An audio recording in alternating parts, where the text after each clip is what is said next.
Welcome to Whitetail Rendezvous Podcast. This is Bruce Hutchin, host and executive producer. Each week you will hear tips, techniques, strategies, and personal stories from some of the best and funniest whitetail hunters in North America. Hope you enjoyed today's episode. If you do, tell a friend on social media. If not, tell me and I'll make it better. Thanks for listening, folks. This is Whitetail Rendezvous Podcast 319. Hey, folks, we got a new sponsor. It's called Buckwild Coffee. What's so special about Buckwild Coffee? Well, a gazillion people go to Starbucks every day and drink coffee. Well, why shouldn't Buckwild Coffee offer you light, medium, or dark roast with free shipping? All you have to do is go to whitetailrendezvous.com, go to shop, and order your coffee, and I'll ship it out for free. Hey, thanks so much for visiting Buckwild Coffee. The best brew in the West, the best brew around the campfire, the best brew in the hunting shack, the best brew anywhere. Buckwild Coffee. Get yours today. Welcome to another episode of Whitetail Rendezvous. This is your host, Bruce Hutchin, heading down to Arizona, and we're going to talk to a transplant from Long Island, New York, kind of my old stomping grounds. His name is John Stallone. Now, John had done tremendous things in the outdoor industry. He's a writer. He's been a contributor to Tom Miranda's book, Rut Hunters. He's been on Common TV. He has his own The Hunting Channel. He's got his own podcast called Interviews with the Masters. He's got some great deer stories, and he's going to share one about the swamp donkey that he took in eastern New York, actually eastern Long Island, outside of Iceland. Having said all that, John knows a lot about hunting that prepares you to be a hunter. What does he do? He hunts for all the tools, all the necessary information to get him the best hunter he can be in the field. He's going to share all that with you today. So listen up, folks. It's going to be a great show.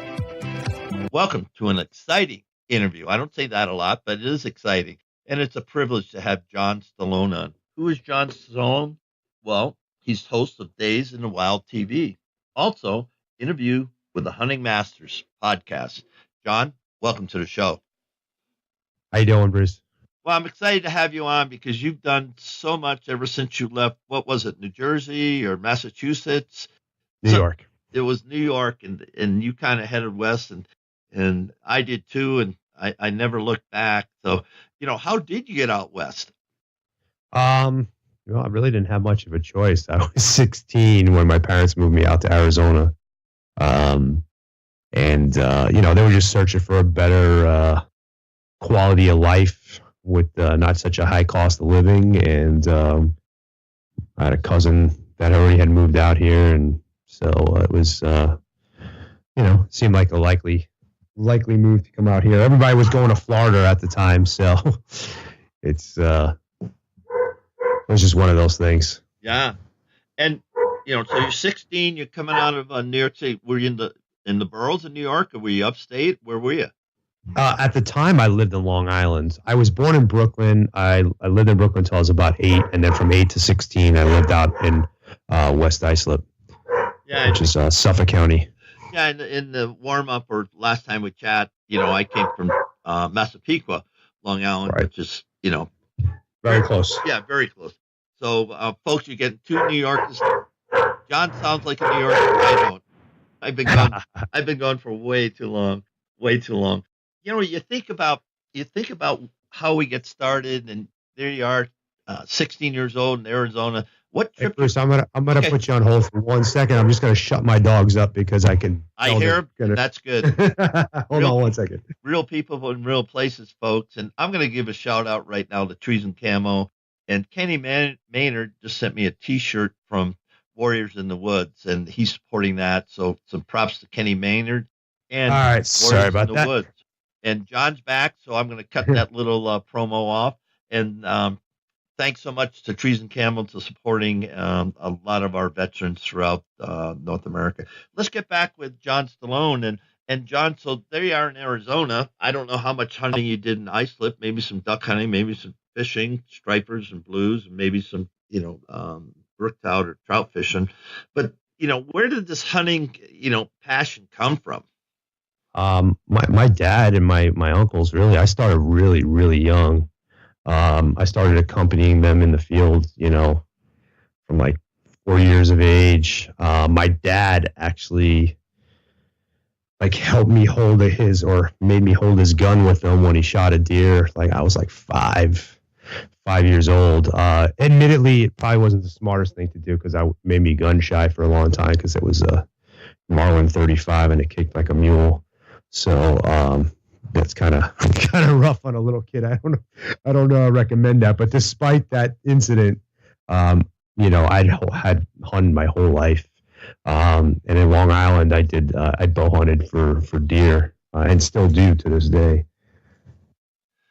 Now it's kind of changed since I lived out there because I remember I lived on the Great South Bay and we could go out duck hunting, just basically out our back doors and jump into skiffs and go lay out on the islands and see what happens. I never saw a deer in New York, and even on some of the North Shore estates or whatever you'd go visit, Sycamore Really? Hill. Yeah, Sycamore Hill. I just never did.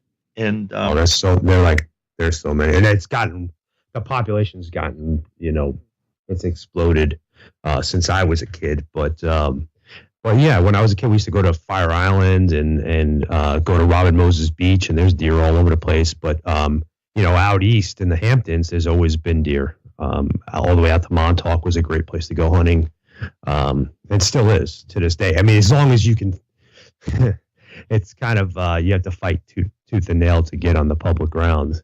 It's first come, first serve, and there's guys, camping out at 3 o'clock in the morning, waiting to get out of their trucks. So it's definitely a very competitive, high pressure area to hunt, but there's a lot of deer. yeah, and I just think back to my high school days at Massapequa, and then I worked as a lifeguard at Tobay. Even on Tobay, the Jones Beach from all the way, I can't remember the inlet close to the Bronx or whatever it was. I can't just think of it, but all the way out to Fire Island, we used to fish all the time, and then we used to surf at ditch planes, and then we used to, either surf. If the surf wasn't really good, then we go fishing. If the water was completely flat, then we'd go spearfishing. So it was a great life, and I just never heard about, we had the ducks and stuff, but I never heard about whitetail hunting.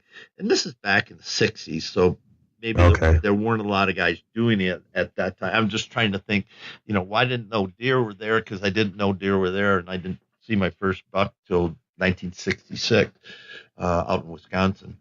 Gotcha. So when you look at that, so we're hunting deer in New Jersey. Now we're out in Arizona, and then your career has just blown up, and we'll talk about that. The accolades in a little bit, but why did that happen? Really, it was just a product of my ambition, I think. I mean, I didn't just like fall into it. It's well, I guess when I started, I kind of fell into it. I had shot a few archery tournaments and stuff like that, and kind of got some recognition that way, and got a free bow, from a local archery shop, and was put on their shooting staff, and that's kind of what kickstarted it all.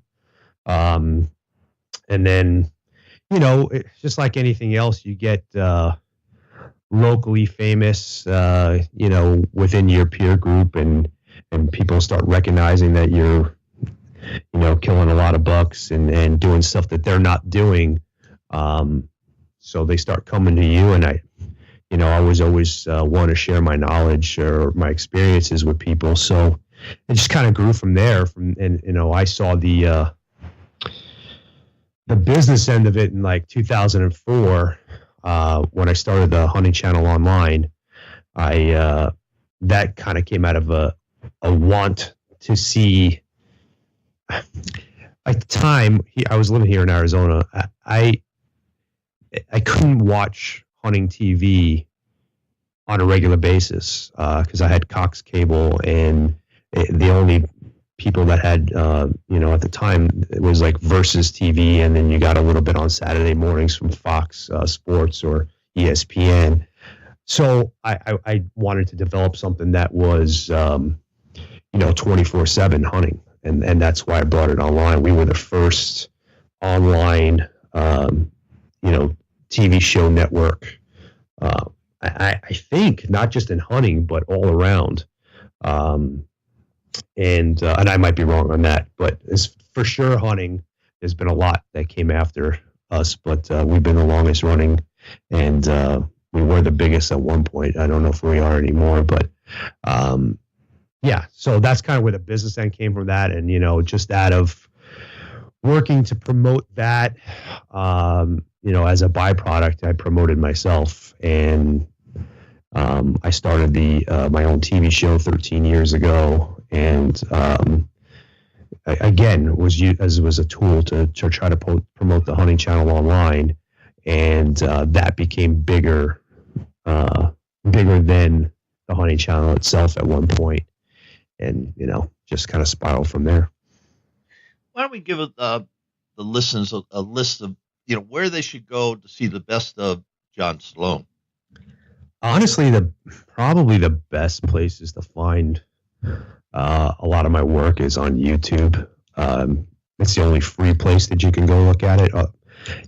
Yeah, so it's just John Stallone. If you type in John Stallone in your search bar in YouTube, you should find me pretty easily. There's a number of different full episodes on there. A lot of my video tips are on there. My reviews are on there. Go there, give it a subscribe, and you'll get all my new stuff as it comes out. And reading down your program now, and correct me if I'm wrong, it's viewed over 4 million people monthly. Now, is that the YouTube channel? Is that the TV channel? Help me understand so we can guide the people to that. That is across all my videos and across all the platforms that I'm on. So my show is syndicated. A lot of my tips and video tactics and reviews are syndicated. So on a month-to-month basis across all of that, I get about 4 million views across that. So it's not just, I put one video up and it gets 4 million views that month, because that would be that'd be almost unheard of. Well, Jay Scott gets 10,000 a month. I mean, a day. Yeah. You know Jay with outdoor. Yeah. I know him very well. But he 10,000 a day, or 10,000 a show. I think he gets. I don't know if he gets 10,000 in a day, but it's still a far cry from 4 million. Yeah.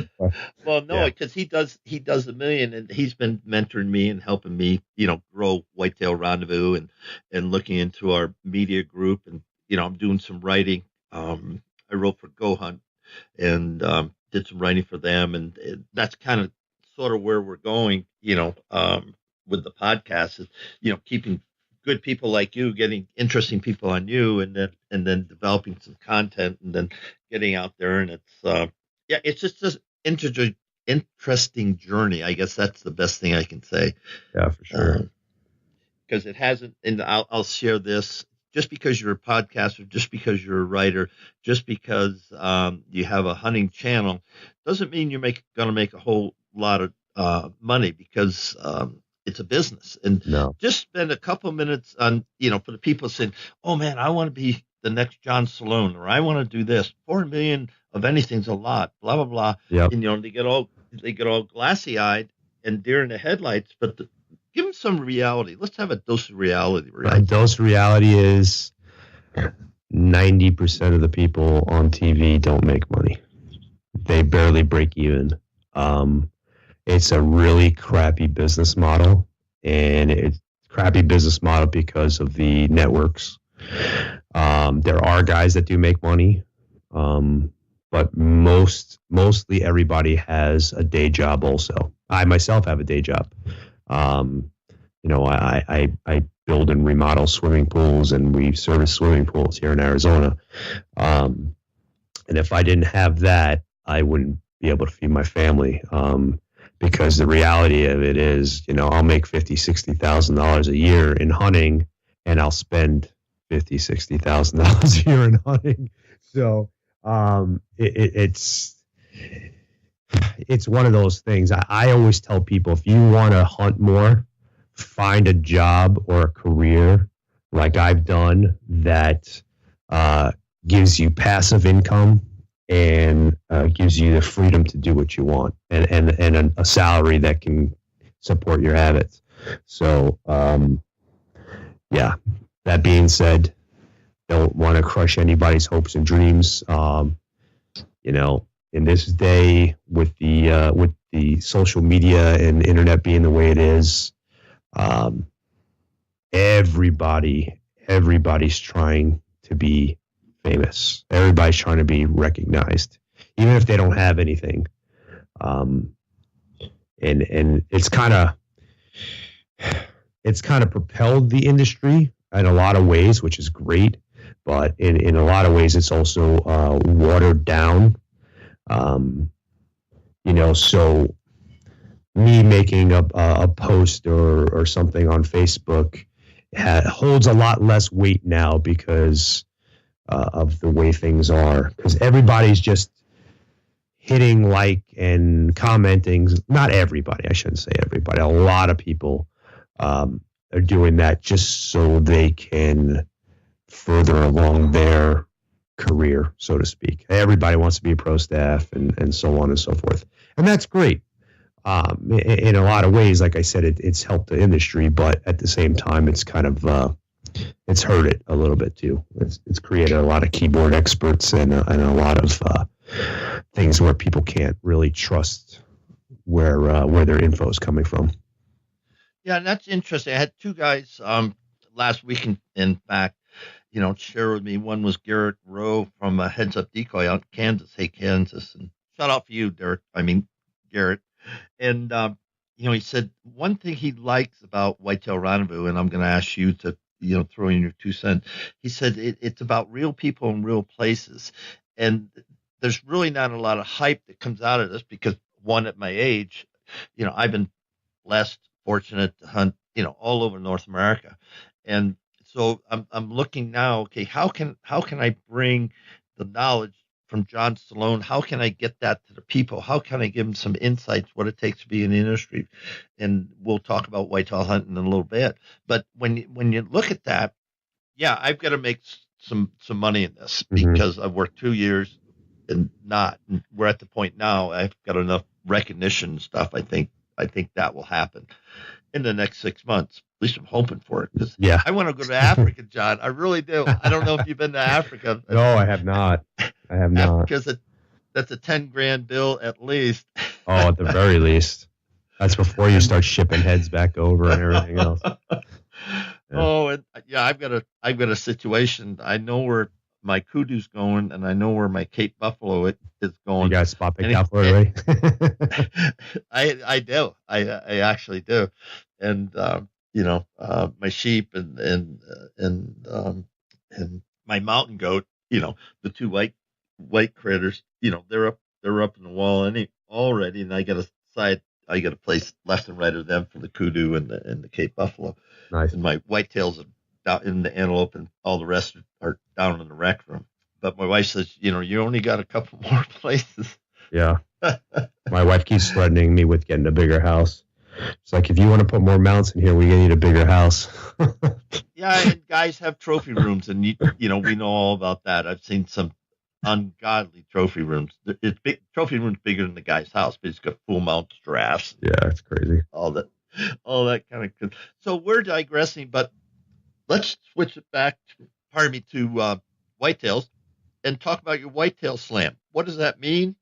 How long did it take to do it, and where'd you hunt them? Well, I've hunted at least 15 different states, or at least harvested whitetail in at least 15 different states. The Whitetail Slam biologists got together, and the QDMA guys got together, and they put together a a map of where 8 subspecies of whitetail live in a slam is if you get 4 of those, it's a slam. If you get all 8, it's a super slam. I have 6 of the 8 right now. Technically, I got 7. I just haven't entered the one that I have already. I'm missing both Florida deer, to be honest with you. I need a Seminole and the Gulf Coast. Actually, no. I'm sorry. I don't need a Gulf Coast deer. I got that in January. So, yes, I have 7.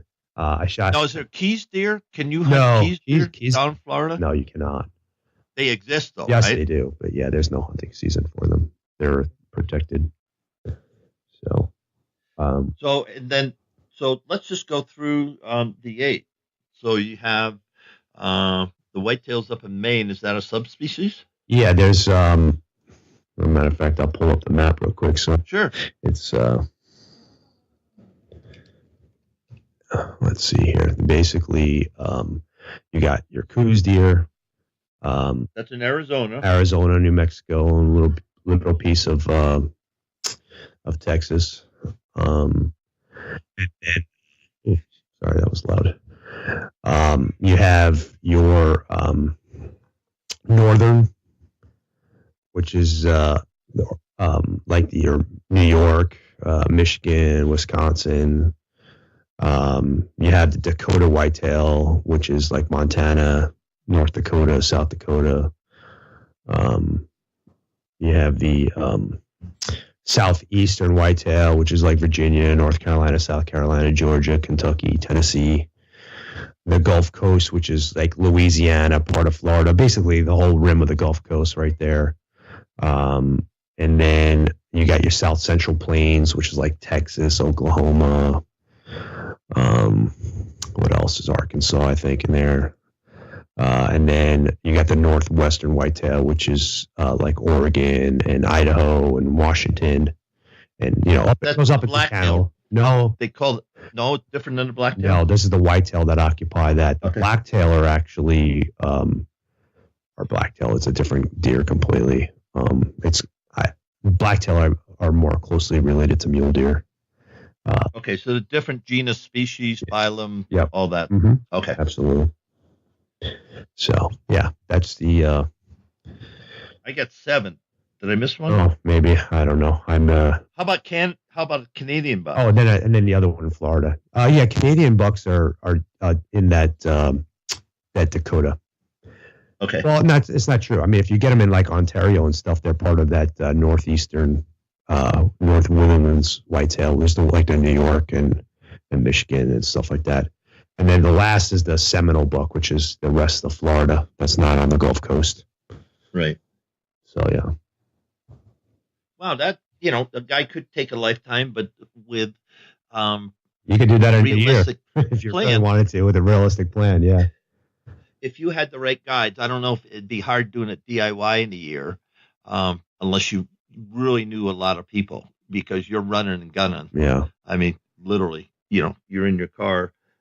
Start in Seattle, Spokane, I guess up in the Pacific Northwest, and just head east. Yeah. I mean, honestly, if you look at it, you could almost hunt the rut from October all the way through to like February. If you play your cards right and plan it right, you can hunt the rut on all those species from October to February.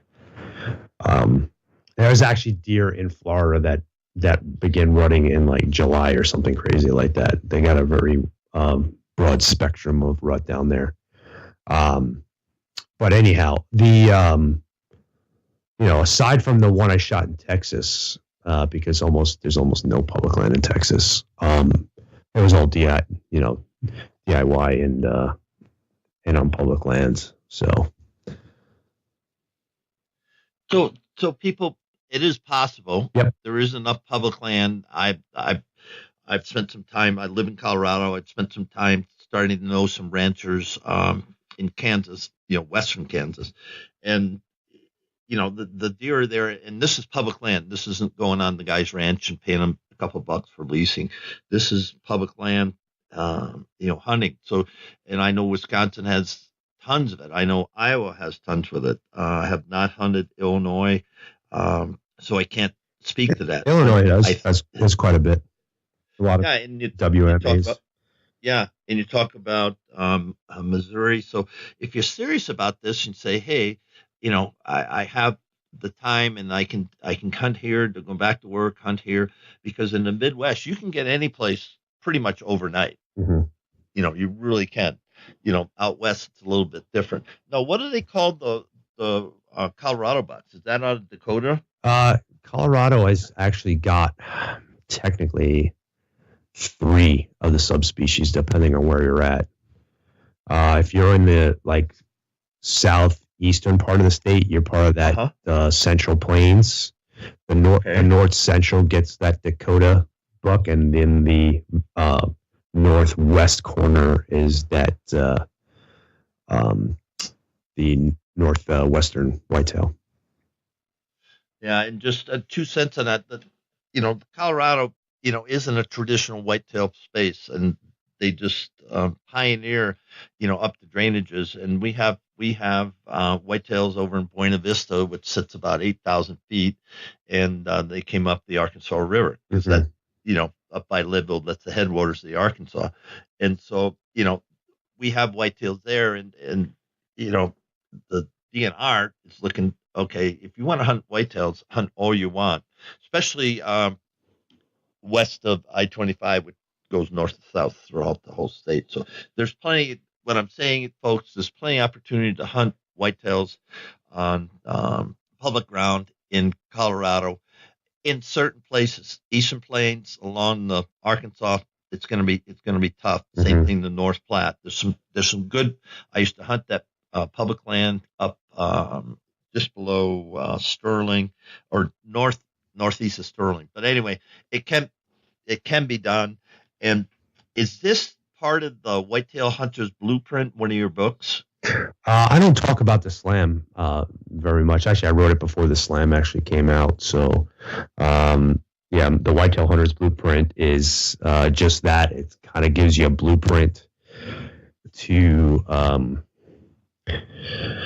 develop your own, bag of tricks, your bag of tools. And I designed it so that a guy can go anywhere in the United States and apply the tools and harvest the whitetail. So, we gave a money back guarantee on that for a long time, where if you didn't feel like you learned something, you could send it back and get a full refund. So saying that, where did they get that book? On Amazon, or did they just get it off your website? Yeah, you can get it on Amazon. It's only available on Amazon as a Kindle book or a downloadable book. It's an ebook. You could go to the whitetailhuntersblueprint.com and you could buy it straight from the website as well. There are no hard copies left. I sold out of them several years ago, and I never reprinted them.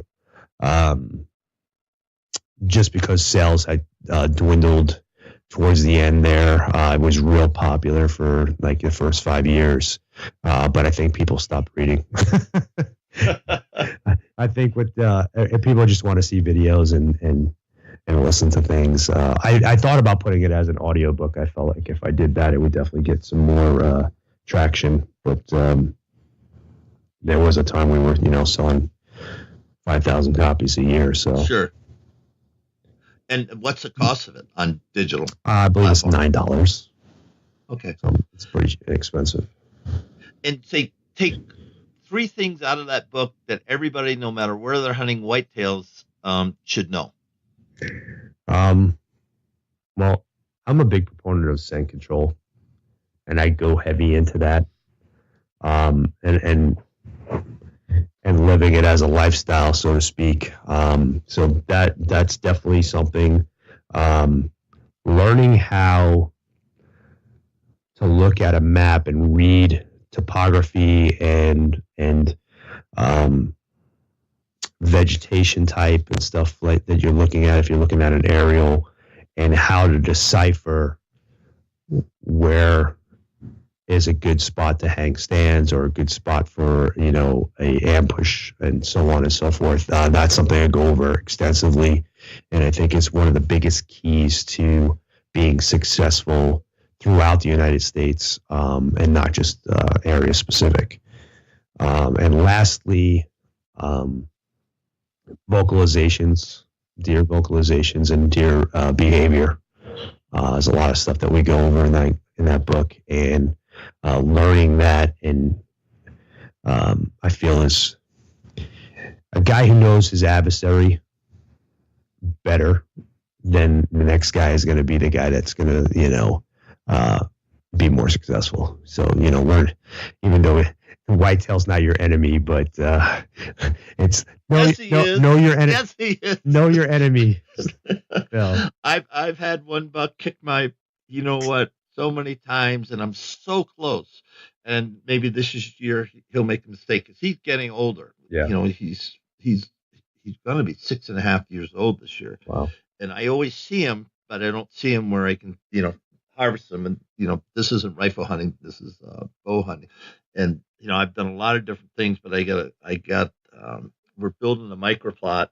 And so this is the last place. And if I don't get him here, I probably never will. Yeah. Yeah. Because it's perfect. Hey, in your bio, there was a mighty fine, I think it's 10-point you send me a picture of, and let me get up here and take a look at that. It wasn't your ibex. It was one in the woods. Looks like you're in hardwoods. Looks like a really big 8-point, and obviously smiling, but really long tines. And I love long tines, Oh, that's probably Swamp Donkey. What's the story about him? That's a buck I hunted for 4 years. I just harvested him this October, or this past October, and that's a Long Island buck, actually. Wow. Yeah, I hunted him for 4 years. Had a lot of interaction with him, and spent a lot of time trying to figure him out, just like your 6.5-year-old deer. I actually, the story will be coming out in Peterson's Bow Hunting here shortly, I think in the next month or two. So you guys keep an eye out for that. And I'll eventually release a video on it. So, but yeah, there's just one of those bucks, he had my number for a number of years, and I eventually... Whitetail Rendezvous is pleased to announce a partnership with GoHunt.com. Who's GoHunt.com? Well, if you're a DIY hunter, you need the information at GoHunt.com/insider. Why? Because it provides 4,200 profiles, every unit, every species, and every season. Furthermore, they give in-depth analysis, interactive maps, unit access, and seasonal trends. Draw odds are very important, and they give you the most accurate information in the business. All this is available when you go to GoHunt.com/insider. Make sure you use promo code WR when you join Insider. You'll get a $50 gift card for GoHunt.com Gear Shop. All in all, if you're hunting out west in 2018, GoHunt.com Insider is where you need to be to get all the research information. When you use promo code WR, Whitetail Rendezvous receives a small commission from GoHunt.com. Figured them out and got him killed. So now that buck, you've been watching him, hunting him, trying to sort it out. Now, did you kill him in the first sit on that stand that you finally closed the deal? Yes, I did. How did I know that? Talk to people about that, because that is so critical, because you finally figured them out, got in there, set up your stand, and you were going to be up close and personal. You knew that. There wasn't any decision. I mean, you knew 100% that he's going to come through there. But on the backside of that, when you do that, when you get so close, that might be your only shot. I'm hypothesizing here. So tell us about that stand and setup, and why just dissect that final, opportunity. Yeah. Well, so crazy thing is,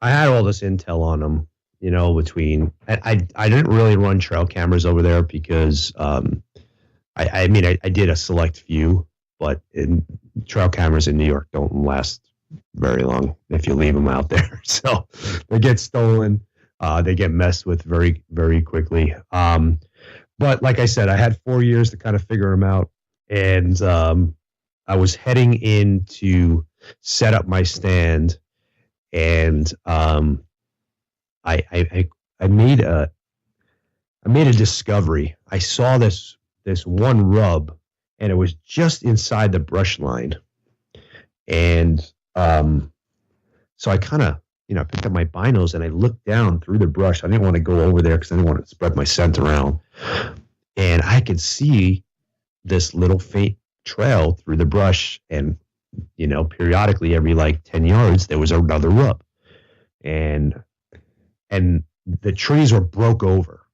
So I knew it wasn't a small buck, and I just assumed that it was him, just given what I knew what was in the area. And I made an adjustment. I moved my stand over, and it wasn't very much. It was like 15 yards, if that, from where I was gonna be. But that little movement of where I moved my stand to allowed me to see down this one little corridor that I wouldn't have been able to see from my other stand. And really that's what got him killed, because that I knew he was coming out to that area, but he would always hang up in the dark.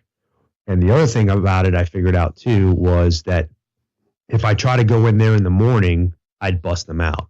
And I'd bust deer out. I don't know if he was in there or not. But I looked at the maps. I looked at moon phase and weather, and everything told me to not go in the morning and go set up and hunt them from 10 to 2. And that's what I did. I sat in there, got set up at like 10 o'clock in the morning, and then about I don't know, maybe 45 minutes into it, I shot him. So it was during the rut period? No. So he'd be moving midday? No. It was. Tell me about that. It's pre-rut. So we had gotten a rain. This is what made me decide to hunt. One of the things that made we had gotten a rain the day before, and I knew that meant he was going to be, and it rained all the way to the morning. I knew that meant he was going to get out and freshen up all his scrapes. Because deer do that. You get a rain, 9 times out of 10, the buck's going to go back to his primary scrapes and freshen them back up. And that's what he was on. He was on a mission. I could see him coming down. He'd stop at every scrape that he had, on that trail and freshen them up. And I knew it was a matter of time before he got to the one that I was sitting over. And yeah. So you were on top of a scrape that had worked, plus you got the rub lines. Were they heading towards his feeding area or towards his bedding area? Where was his rub lines pointing that he was going? It was heading towards his bedding. And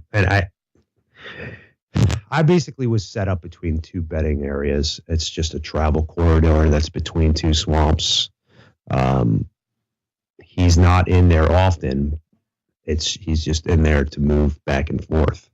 And I think from what I figured out is he would go bed in the morning, right at first light, he'd go bed down, and then he'd get back up, mill around a little bit, go bed down, and then come back out in the afternoon or late afternoon, early evening. So, he was not the kind of buck that would just go lay in one spot all day.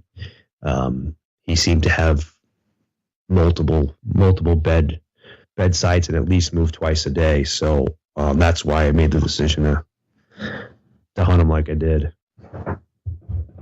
So from bedding to bedding area is a quarter mile, 200 yards, 100 yards? Oh, jeez. Yeah, maybe 200 yards max. Yeah, it's not very big. It's a pretty small area. I want to say his whole core area was probably, we're talking 20 acres maybe. Surrounded by suburban Yep, surrounded by crops. houses and houses and stores. That's how Long Island is, though. Yeah. Well, I get it. No, I do get that. Yeah. So, I had another guy uh, outside Milwaukee, Tyler, median, and he hunts 20 acres also. And it's subdivision, and then in Wisconsin there might be some cornfields or there might be some beans, and then there'll be more subdivision, and trails just follow the creeks, Mm-hmm. or as you said, the terrain, because sometimes if there's swales or anything, they just nobody plants in there or builds around there, and so they just follow those terrains, fence lines, and stuff like that. And he shot some very nice bucks on that 20 acres. And so the point is that I'm bringing up, folks, just because you say, "Oh, I need a big farm," no, you don't. You No. just need the right place with deer. So talk to us about how you find that place. I look for the places where, especially in battle zones like New York, where there's a lot of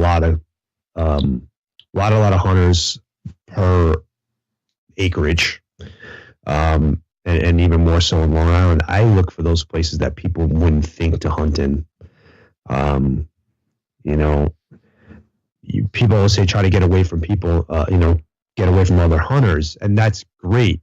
But you talk about, they think about that in looking for the deepest, nastiest stuff when you can actually kill a buck right there where the parking lot is, because everybody gets out of their truck in the morning at the parking lot and they all traipse into the woods,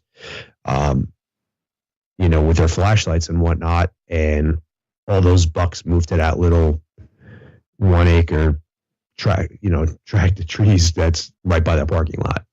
So it's just kind of thinking outside the box and, looking at things from perspective, where would I go to hide, if I could. And then that's what they do. I mean, whitetail, they'll live underneath your deck if they had to. They're smart. They'll find that little group of trees that nobody passes by or you wouldn't think to look in, and then once you get to those spots, then you look for everything else. Then everything goes back to what you do when you're out in the bigger tracts of land or whatever. I've made my bones doing that in New York. I mean, the majority of my whitetail I've killed have been from Long Island or upstate, but the majority of those whitetail were all killed on 10 acres or less. So I hope everybody's taking notes, because just a little bits and pieces. I love what he said about everybody comes to the parking lot. I've done that in Wisconsin, and I was never hunted this before, and I'm hunting with a local guy. He says, "Okay, we're going to sit here, have our coffee. Everybody's going to pull in, slam the doors. Radios are going on, blah, blah, blah, blah, blah." And then all of a sudden it's going to get quiet. You see that tree over there, not even a quarter mile, 200 yards. He said, "You're going to sit there because you see how that swale comes up out of the marsh, and then there's some trees. It gets thicker, thicker, thicker. It's edge cover. And then I'm going to go over here because there's a good solid patch of woods, and this trail's right in the middle, because they'll loop around, they'll do circles because the people are pushing them out, and they'll go out to the sides, and then they'll loop back around and come in behind them. They won't leave that area per se, unless somebody jumps them and kicks them across the road." right. And I've, never hunting before, using his local knowledge, sitting, in a tree stand that we just put up that day. And, I've seen deer, I've seen bucks. I didn't shoot one, but I did see them. I saw a lot of deer. I actually saw does, and I saw, 2.5, 1.5, 2.5 year bucks. And then I saw one, potential 3.5-year-old buck. And I chose not to shoot them.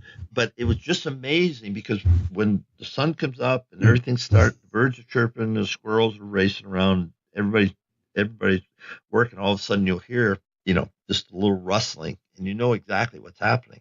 And all the hunters that come back out at the end of the day, man, I didn't see anything, and you just laugh. I mean, that's my experience, and it sounds like you have exactly the same experience. Oh yeah, yeah. And there's a lot more to that too. I think I think guys don't pay attention to the wind when they're approaching. I think again, people take the painstaking measures that I take to stay scent free and to eliminate my scent. Noise approaching the wood, approaching, hanging your stand. I mean, guys that are really serious about everything, try to silence everything and try to make things as low impact as possible. I tell the story often. I used to go hunt on this. It was private land in Illinois. It was basically what they call like a semi-guided hunt, and really what that meant is that they gave you a place to stay and they fed you, and they handed you a map to one of them to your property.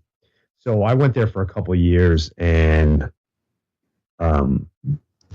we'd come back every day and put the video that we take up on a big screen so all the guys in the lodge could see. There was like 30, 40 other people hunting. It was a big operation. There a lot of different land that they had leased and whatnot for guys to hunt on. And everybody would be like, oh, you guys give the best properties and the best places to, to the TV guys and whatever, and blah, blah, blah, blah, blah. And I would sit there, and I was like, one time I couldn't take it anymore. I said, do me a favor. I want you to take a look at yourself real quick. Tell me what's the difference between you and me right now. And the guy would look, and he couldn't figure it out. And I'd be like, you're sitting there, we're in the lodge, and we're eating dinner. You're in your rubber boots, and you're in your camouflage that you're hunting with. What am I wearing? I'm wearing jeans, t-shirt, sneakers. Because you're going to go hunting with that tomorrow, and you're going to smell like, the pork chops and, and grits that we're about to get fed right now. And you're hanging out and you're smoking a cigar. And I'm like, that's why you're not seeing deer. It has nothing to do. And I said, we're out there, we're picking our own stand sites. It's not like they hung a tree stand for me. They handed me a map and said, here's the property. I said, show me where your tree stand's at. Show me on the map. And, they'll point out a big spot in it's a giant tract of woods. And you're like, well, where's the funnel? Where's the corridor? Where's what are you doing to, maximize your chances of a deer walking past you? I don't know. Well, that's why you're not seeing deer. There's a lot there, it would crack me up. And a lot of times I just bit my lip, but I try not to make guys feel stupid and small, and I always try to just help people out. But when you're being a jerk, you're gonna get the pointy end. So, but and one thing I learned early on hunting elk, you eliminate the places they aren't, and and you can do that with maps. And I love how you said that terrain and everything, because you can figure out. You've got one day in the woods, you can figure out, okay, where's this? You take the sign and the wind, terrain, you throw it all in and say, okay, here's where the deer should be. Mm-hmm. And then you eliminate everything else. Yes, they might bust through. They might come get chased by a coyote or, who knows? They could be in another area, but just briefly. And just think of your house. I think that's the best way. The woods are their house, so they need food, cover, and water. Mm-hmm. And then when the rut happens, they're going to look for the hottest girl in the neighborhood, and the baddest guy's going to find her. So that kind of shakes up the bushes, but it really doesn't, because he's going to be where the does are. So forget about the bucks. Go find the does and then strategically set yourself up. Oh, yeah. And then and then stay there all day, Yeah. and just hunt it. But so many times, and folks, John gave me some good information. You know, our success is all on us. It's really not the deer. Yep. I'd say 90% is us. The deer are there, or you wouldn't be hunting there. And now it's you just gotta close the deal. And if you do it right, your percentages will go up. John, your thoughts? Oh yeah, no, I agree with you. Absolutely. Yeah, it's just I always tell people success is in the details. You pay attention to all the details, dot your I's, cross your T's. So there's so much stuff in hunting that you can't control. So control everything that you can possibly control, and then your success is going to go up. Simple as that. The only thing I add that you have to hunt where mature bucks are if you want to kill a mature buck. Yeah, but knowing where to find them and all that stuff is another thing. So, and that's where learning about deer and taking the time to find out the nuances and details of deer behavior and why they use terrain the way they use it, why they feed when they feed that time of year, and then breeding and all that stuff. It's all arm yourself with as much knowledge as possible and really pay attention to the details. So let's switch it up. In your bio, you had an ibex. Was that in New Mexico, or where'd you get that? Yes, that's a Florida Mountains ibex in New Mexico. Geez, sorry about that. It's the only place in North America that with free-ranging ibex, and they're pure blood. They were gifted to New Mexico. I think it was like 20 breeding pairs or something like that, and now the population has exploded over there since that time, and it's an excellent hunt. It's deemed as the hardest hunt in North America. So, for a long time, it was less than 2% success rate with a bow in the October season, and hover right around 5 in the January season. But it's popped up a couple points since then. I think it's like 3.5 to 5% now in the early season, and closer to 7 in the January season, just because of the popularity, and people are going way more prepared, I think, for it, because it's a super physical hunt, and requires a lot of determination. Now, you took yours with a bow. I did. Now, is there archery season and a rifle season, or are they congruent? No, there's a rifle season, a muzzleloader season, and 2 archery seasons. Both in October and in January? I'm not really sure when the muzzleloader and the rifle season are, because I've never hunted them and I don't pay much attention to it. But I want to say they're November and December, I believe, because first archery is in October, and then the second archery is in January, and I believe the 2 rifle seasons fall in between. But I might be wrong. Honestly, I don't pay attention. What's the rut period for them? The rut period, I believe, is right around when the muzzleloader season is going. So I want to say it's like sometime in November. It's not something I always put in for the October hunt. I've been twice, and I've helped out on like 3 different other hunts.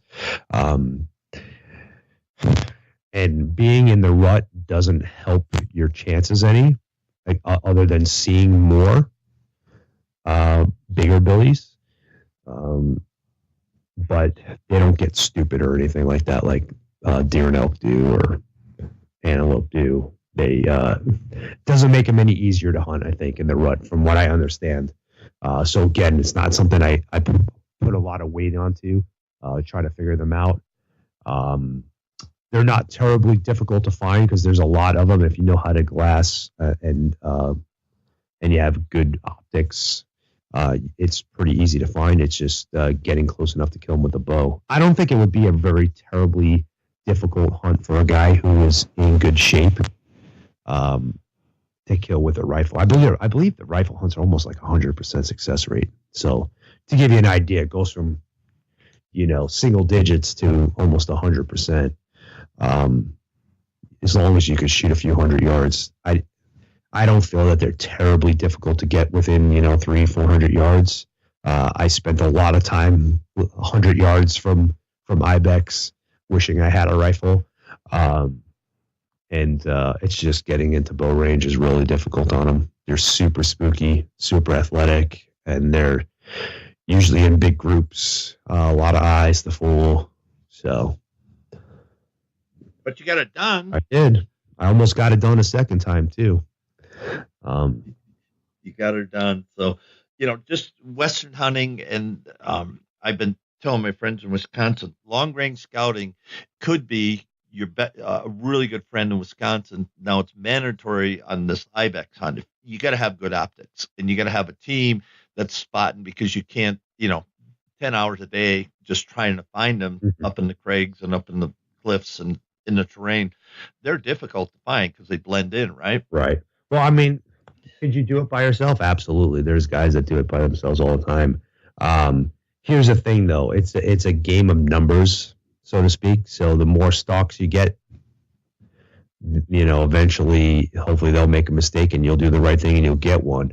When you're doing it by yourself, you spot something else, from down below, and you go up there and you make a 2-hour stalk, and it blows up on you. There's half the day right there, getting back down and then going to look for another set. Not that you can't spot them from up top or spot them from across. It's doable. It's just, it makes it much, much, much more difficult if you're completely by yourself. So. Thanks for that. Let's switch it up and talk about interviews with the masters on Podbeam. That's your podcast. Tell us about that. Well, I started podcasting about 10 years ago, before it was a cool thing to do. And we was that a dig or what? No. I just see there's a lot of podcasts coming up in the last year or so. I feel like everybody's got a podcast now. It's just I started doing it. We did it with just for the Hunting Channel members, and I only did it once a month. It wasn't available to the public for public consumption. So about a year ago, I decided I had stopped doing it for the Hunting Channel for about 2 years, when I was talked into it by several friends and fans and so on and so forth that wanted me to bring it back. So I brought it back to the public, and it's on Podbeam, iTunes. Pretty much anywhere you can consume podcasts, you should be able to find interviews with the hunting masters. And we basically, the way I do it is I get a lot of questions shot at me all the time through my social media. And now on my new website, you'll be able to go there and enter questions and give suggestions of people that you want to have on. But I take these questions, I kind of put them in a bank, and these are questions that I've been getting for years and years and years, so I've got them piled up. And I find the guys that I feel are best suited to answer those questions within that niche, and I get them on, and we ask those questions. So it's kind of like it's a almost completely educational podcast. We try to keep it entertaining as well, but it's mostly educational. You learn about all types of hunting, whitetail, to ibex, anything in between. So that's pretty much it in a nutshell. Well, thanks for that. And I just started doing that. I started a month ago. I asked my listeners, I said, okay, we got 6 months before hunting season. What do you want to know that you haven't found an answer for about whitetail hunting? Mm-hmm. And, every day I get a new one, and I'm going to compile them, basically what you did, and then I'm going to match them with shows I already have. And then I'll get Todd Prigness with Wicked Tree. He's got some really good techniques for hunting Iowa whitetails. And then Dan Johnson with Nine Finger Chronicles. He's got some really good ideas. And Garrett Rowe with heads up decoy, blah, it just goes on and on. Because everybody brings something different to the show. So when you think about that, the more we can help you, the listener, get better at what you're doing, then that's going to help overall hunting. Mhm. It's going to help my podcast, your podcast grow. But John and myself, we're into helping people get better at what they do. Absolutely. Yeah. We appreciate you for doing that. I obviously don't know everything.